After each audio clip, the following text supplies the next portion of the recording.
Thank you very much. It is a great honor for me to be with you this morning.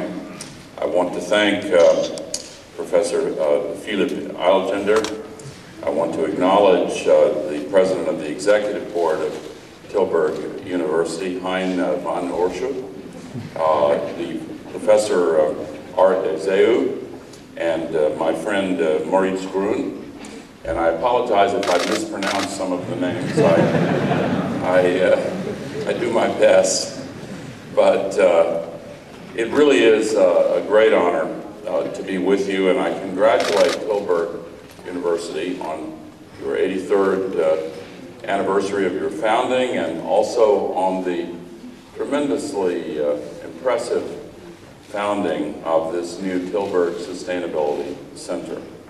I truly believe that this institution has an extremely important role to play in helping us all understand society and understand the unique situation that we are now facing. And the integration of research and learning in the fields of economics, law, and ethics, with focusing as well on behavioral psychology and business development, as well as the other disciplines in which you have established expertise, and integrating knowledge from all of these fields into an effort to better understand the tremendous sustainability challenge our world is now facing. This represents an extremely important effort. And I'm well aware, as are others, that this institution has distinguished itself in many respects. The Faculty of Economics and Business Administration ranked #1 in Europe for the second consecutive time in 2007, according to one of the top journals in Europe. The business school has been ranked in the top 12 schools of its kind in the entire world. And of course, Tilburg University has also long been known for its excellence among the universities of the Netherlands. So what better place to establish this Sustainability Center? Sustainability is a topic that we approach in this day and time in the context of great economic uncertainty in the world. Relatively speaking, the Netherlands has done well in the aftermath of the Great Recession. I was speaking to a Dutch friend yesterday and asked, how do you feel about the economy? And he said, I feel fine. And to me, that recalled a story that I first heard 35 years ago in my home state of Tennessee in the American South. I live in Nashville, which is the home of country and western music. And there is a cultural institution there known as the Grand Ole Opry. And years ago, one of the comedians, it's mostly about music, but there was a famous comedian named Cousin Minnie Pearl. And she was from way out in the country, in a rural area. She wore a straw hat with the price tag still hanging on the hat, as if to emphasize her complete lack of sophistication. Her character was very rural. And she told a story. I was driving in my automobile on a Saturday evening, having conducted 6 town hall meetings with my constituents, and I was tired driving home, listening to the radio, and she told the story about a farmer who was involved in an accident, and he went to court and sued for damages. And the driver of the other vehicle also hired a lawyer who put the farmer on the witness stand and placed him under cross-examination. And the lawyer asked the farmer, now isn't it true that immediately after this accident you said, I feel fine? And the farmer said, well, it's not that simple. You see, I was taking my cow to town in the back of my truck. And this man came driving across the center of the highway, and the lawyer said, wait a minute. We don't want to hear a long and involved story. We're in the middle of a trial here. Just answer the question, yes or no. Did you or did you not say, after the accident, I feel fine? And the farmer said, well, I was leading up to that. You see, I was taking my cow to town in the back of my truck. And this man came driving across the middle of the highway and ran right into my truck and knocked it over. Threw me out, threw the cow out. I was on one side and the cow was on the other. And the policeman came up and took one look at that cow and said, she is suffering. Pulled out his gun and shot her right between the eyes.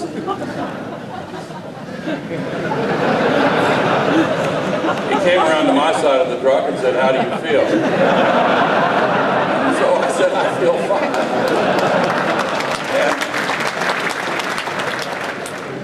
I think there is something of that feeling in the way in which my Dutch friend said that he felt fine about the economy. But you know, when we talk about the subject of sustainability in connection to the economy, it is best to recognize, in my opinion, that capitalism is at a crossroads. Capitalism is, in my opinion, and in the opinion of most, the best form of economic organization ever devised. Why? Because it rather obviously unlocks a higher fraction of the human potential. It also efficiently allocates resources and balances supply and demand. History has proven that over time it is more conducive to higher levels of political and economic freedom. But the engine of capitalism is the system of organic, ubiquitous incentives that encourage work, innovation, creativity, and stamina. So the nature of those incentives is particularly important to any effort to understand the operations of capitalism at any given time. I believe that over the last several decades, we have seen a foreshortening of the time horizons against which those incentives are based. There has been broad discussion in the modern global economy. 30 years ago in my country, the average hold is 7 years. Today, the average mutual fund in the United States turns over its complete portfolio in less than 11 months. This short-term approach has consequences because the process by which real value in companies is built up over time is itself an organic process, reflecting the human interactions that are at the core of any business. 80% or so of the value, the real value of a typical company builds up over a business cycle and a half, roughly 6 to 7 to 8 years. This is because it takes time to complete a business plan, to hire employees, to establish supply chains, to find markets and brand identification, and all of the other tasks that involve multiple human interactions and naturally take time. But if the source of investment in companies is now disconnected from the natural organic cycle of value creation, that has an impact on the incentives that drive behavior within companies.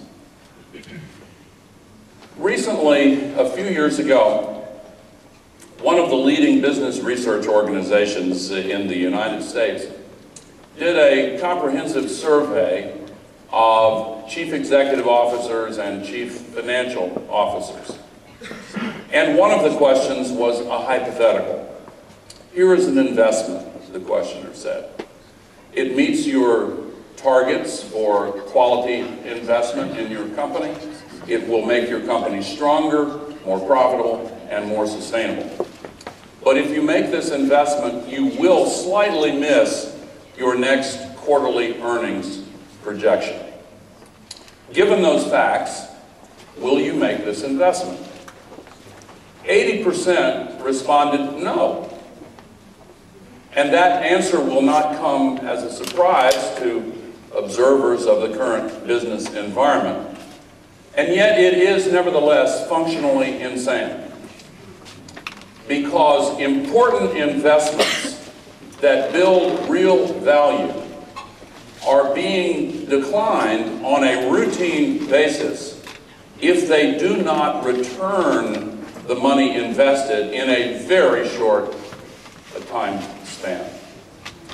At a moment when our entire civilization is faced with the unprecedented challenge of shifting from carbon-based fuels to renewable energy, modernizing the technologies in common use to achieve much higher levels of efficiency, shifting to sustainable agriculture and sustainable forestry, these kinds of changes cannot pay for themselves 90 days at a time.